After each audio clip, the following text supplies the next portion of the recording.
At the start of The Dragon Prince, Rayla and Callum are not friends.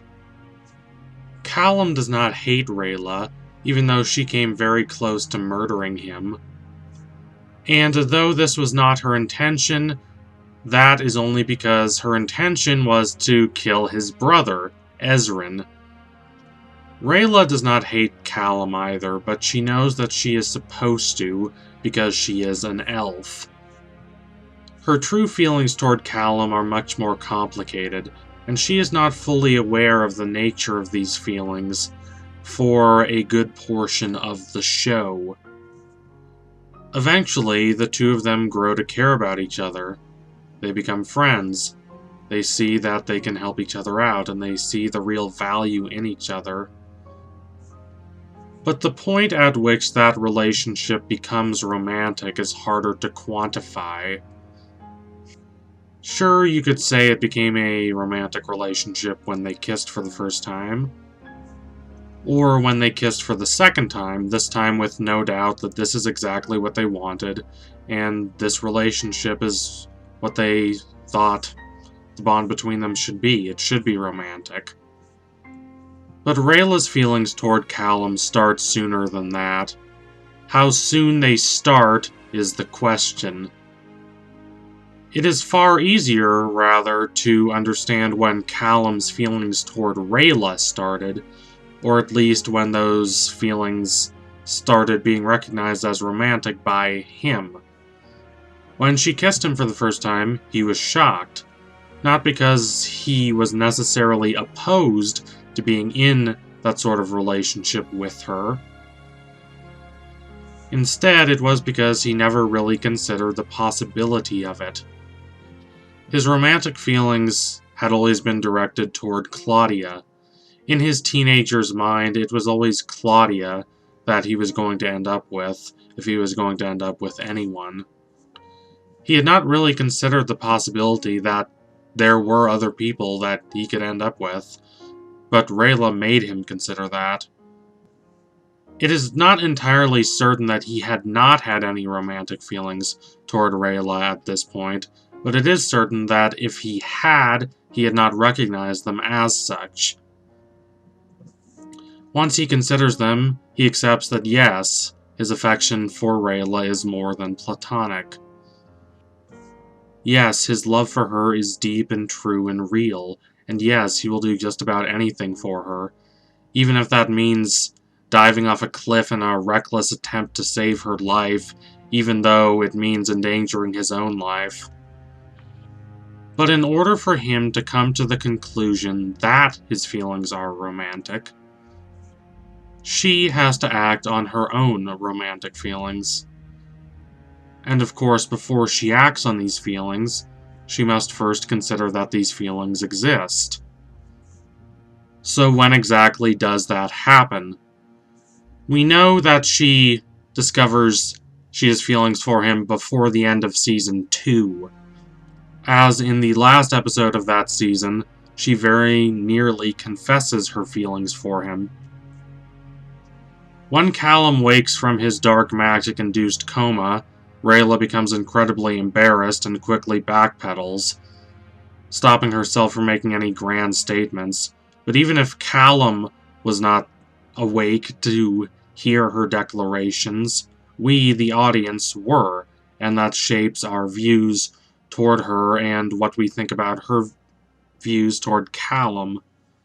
We know what kind of story this is now. The kind where the assassin who is ready to kill Callum instead falls in love with him because of his bravery and his selflessness, and because of his ability to see the best in her even when no one else can, and that includes Rayla herself. Still, the exact moment at which she falls for him is harder to pinpoint. If I had to argue for one moment in particular, I would argue for the moment in Season 2, when Callum goes off to face the storm, then returns in defeat, and she is overjoyed to see him. Because she knows she easily could have lost him, so she wants to cling tighter to him now. That fear of losing him awakens in her the feelings that, yes, she has romantic affections for him. Even though she will not admit to this currently because of her personality and because of how risky it is, in her mind, to admit these feelings. Rayla is brash in terms of temperament, but when it comes to her interior sentiments, she is quite reserved. Though she does not act sensitive, she secretly is, at least concerning how others view her, and at least concerning what matters most to her. In that respect, she is not unlike Toph from Avatar: The Last Airbender. They both have physical abilities that far surpass those exhibited by the rest of the cast, and they both act tough and impenetrable, but in reality they both have difficulty revealing feelings that could leave them feeling vulnerable. When Rayla finally reveals her romantic interest in Callum near the middle of Season 3, she freaks out when he does not immediately return her affections. He does not disapprove of what has just happened, but she reacts as though he did. Because this is where her mind goes, to the worst case scenario possible. She does not reveal her feelings of guilt and culpability about the death of Renan's troop and, in her mind, the death of Renan himself. Callum pleads with her several times to share these feelings with him, but she doesn't. And it makes sense that she is most hesitant to reveal her romantic feelings, because, let's face it, love is weird. It is crazy and irrational, and no one really knows why they react how they react. To open your heart up to someone and declare that you love them romantically is to open yourself up to being mocked. It is to open yourself up to looking like a fool. Rayla absolutely does not want to look like a fool. There is nothing she wants less. Her entire existence before the events of the series was predicated on not looking like a fool. After she lost contact with her parents, the legend is that they fled in order to protect their own lives, rather than defend the dragon egg of the Grand Dragon Thunderavazandum. This is not true, of course, but everyone believed it was, and this perception caused immense pressure on the psyche of young Rayla. She had to position herself as being better than her parents, and this translates to absolutely not looking like a fool under any circumstances.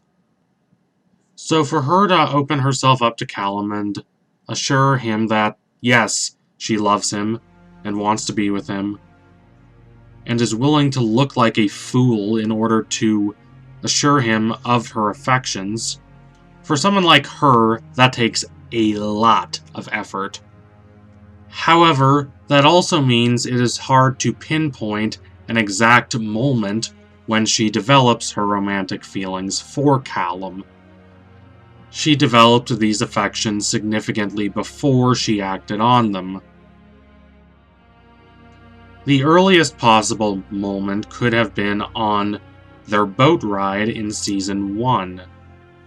Rayla is callous and bitter toward Callum here, even though Callum is not trying to do anything more than break the ice.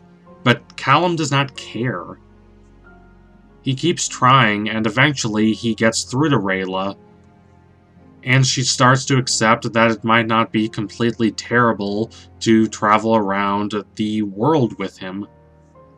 She starts to accept that she might even enjoy herself. It is entirely possible that there is not one direct moment when she realized these feelings. Perhaps they were building up in her for a long time. But if I had to choose one concrete moment, I would still choose the one after the storm in Season 2. Because she came so close to losing him, she realized how deeply and profoundly she did not want to lose him. She realized how much that would pain her. She realized how much she has depended on him, and how great he makes her feel. In this dark world, they only really have each other for real emotional support. I mean, they have Ezrin, but he's too young. They must rely on each other. And Rayla realized that that can be a beautiful thing. That he loves her and cares about her. That's where she truly fell for him, I believe. So anyway, thank you all for watching. If you liked what you saw today, don't forget to like, comment, and subscribe. Donate to my Patreon if you can, and you want to see more videos like this. Keep watching The Dragon Prince. It is a brilliant, evocative, thoughtful, poignant show that is only getting better with time.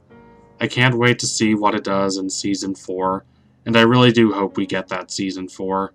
Cross your fingers. Anyway, tune in soon for my next analysis. It will be coming soon, I promise you that.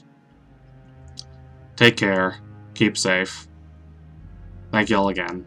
Adios, comrades.